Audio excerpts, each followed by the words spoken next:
जीवात्मा को निकाल के बाहर, शरीर जमीन पर गिरेगा, इस पर कपड़ा डाल दोगे, गांव के बाहर ले जाकर लकड़ियों पर रख के जला दोगे। ये मकान और जमीन और घर का सामान और आपके दोस्त मित्र बच्चे जिनको तुमने अपना बनाया था कि मेरे काम आएंगे, वो तो सब ये पड़े रहे। आपको ये बातें खूब समझदारी से समझ लेना है। खेती छोड़ना नहीं, दुकान छोड़ना नहीं, दफ्तर छोड़ना नहीं। पहले खेती, दुकान, दफ्तर का काम करो, बाद में बच्चों की सेवा करो। दोनों जिम्मेदारी को पूरा निभा दो। यही तुम्हारे लिए सबसे ग्रस्त आश्रम का प्रतिपालन है।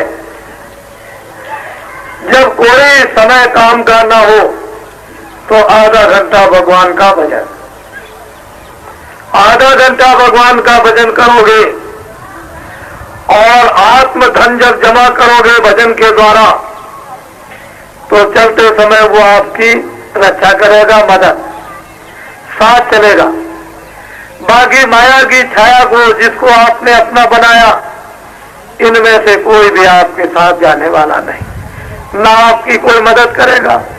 जिस तरह से तुम संबंध गांठ कर, संबंध बनाकर रिश्तेदार कहते हो मेरे रिश्तेदार हैं,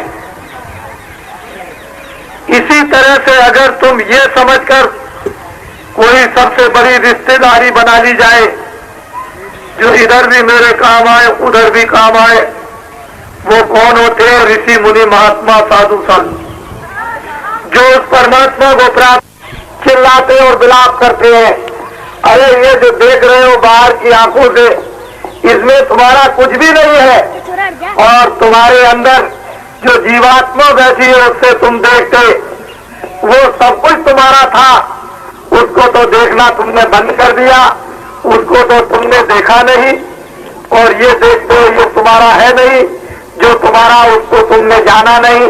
इसीलिए जरूरत पड़ती थी कि लाखों और करोड़ों रुपया खर्च करेंगे, दान पुण्य करेंगे, सेवा करेंगे, भाव भक्ति करेंगे, वो महात्मा मिल जाए जिन्होंने प्रभु को पाया है। तो ऐसी विभूतियां समय समय पर आया कर, और बड़े ध्यान जाएगा तो मुक्ति और मोक्ष तो सस्ते में मिल जाएगी। जो बहुत कठोर और असंभव है, दोनों काम बन जाएंगे, लोग भी बन जाएगा परलोक भी। लेकिन आपने इन बातों को जब भुला दिया तो रामायण, गीता, भागवत, वेद, मंदिर, देवता, गंगा, जमुना, जल, पृथ्वी, अग्नि, वायु, आकाश, इन सब देवताओं को आपने छोड़ दिया। उन्होंने पूछा आप कौन हो? मैं तो अयोध्या का रहने वाला हूँ, यहाँ जंगल में कैसे आए? हमको ऋषियों का आदेश हुआ है तपस्या करने। अच्छा, तो मेरे लिए क्या सेवा? जब जरूरत होगी तब हम बताएंगे। राम तपस्या करने लगे। कारोबार में प्रजा बड़ी पीड़ित है और पापों से लग चुकी है। ऐसा काम राजाओं करो कि पापों से मुक्त तुम्हारी प्रजा हो जाए। एक बार समझाया, दो बार समझाया, नारद जी को नाराजगी आई। फौरन पहुंचे कंस के पास, कहा कंस पापी दुराचारी, मैंने बार बार तुझको होश दिलाया, लेकिन मेरी तूने एक बात नहीं मानी। जा, मैं तुझको बताया जाता हूँ, तेरी बहन से तुझको मारने वाला पैदा होगा। नारद जी जा रहे थे, बुलाया, कहा कि आपने कहा था मेरी बहन से मारने वाला मुझको पैदा होगा, तो कितने बच्चे पैदा होंगे? कि 8। कौन मुझको मारेगा ये नहीं बताया। एक तरफ से मारना शुरू कर दिया, 7 बच्चे मार दिए, 8वें कृष्ण पैदा हो गए। लेकिन लोगों ने विश्वास नहीं किया। पर समय काल सबको सबक देता है, सबको शिक्षा देता है, सबको मजबूर कर देता है, और वक्त तो बदलता ही है। चाहे आप मानो न मानो, कृष्ण को, राम को पहचानो न पहचानो, मोहम्मद और ईसा को मत जानो, आप बौद्ध और महावीर को मत पहचानो, तुलसीदास मीरा को तुम जहर और भी पिला दो, लेकिन वक्त बदलता है। ऋषियों की, संतों की कभी वाणी मिथ्या नहीं जाती है। और भरतपुर से जब जयपुर तक आया तो मार्गों में कितनी भारी उपस्थिति सड़कों के किनारे, और 5 सत्संगों में किस तरह की भीड़ उपस्थित हुई। और रात को जयपुर में जो एक बहुत बड़ा जन समुदाय उपस्थित हुआ था, उसको आप लोगों ने अपनी आंखों से देखा।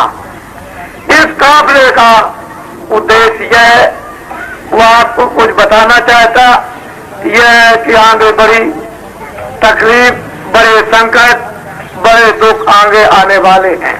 तो सावधान ये काफिला करेगा कि तुम लोग अब कम से कम ये बात समझो। आज से हुक्म और आदेश हुआ है भगवान का कि इंसान आदमियों को ये बता दो कि तुमने बहुत झूठ बोला, धोखे दिए, बेईमानी की, चोरी की, कत्ल किए, तुमने बहुत जानवर और पंछी और आदमियों को मारा, अब इन बुरे कामों को बंद करो। उसने हुक्म दिया है कि न रामायण में लिखा, न गीता में, न वो कुरान में, न बाइबल में हुक्म दिया है कि इनको बता दो कि शराब की बूंद का एक कतरा भी मत पीना। वो मांस मुर्दों मिट्टी को खाने के लिए उसने हुक्म दिया है कि इनको कहो कि इसको अब बंद कर दो। दिन में जाकर खेती का, दुकान का, दफ्तर का काम करे, बच्चों की सेवा करे। इन लोगों से ये कहो कि हिंदू आधा घंटा भगवान का मनसूबी मंदिर में सच्चा भजन करें। मुसलमान इस जिस्मानी मस्जिद में सच्ची खुदा की इबादत करे और ईसाई इसमें प्रार्थना करें। तीनों जातियों के लोग अगर वास्तव में अपने अपने काम, बच्चों की सेवाओं में लग जाए और आधा घंटा इबादत भजन भगवान का सच्चा करने लगे, तो दुनिया की सारी आने वाली आई हुई सवालत, मुसीबत और ये संकट आपके टल सकते हैं।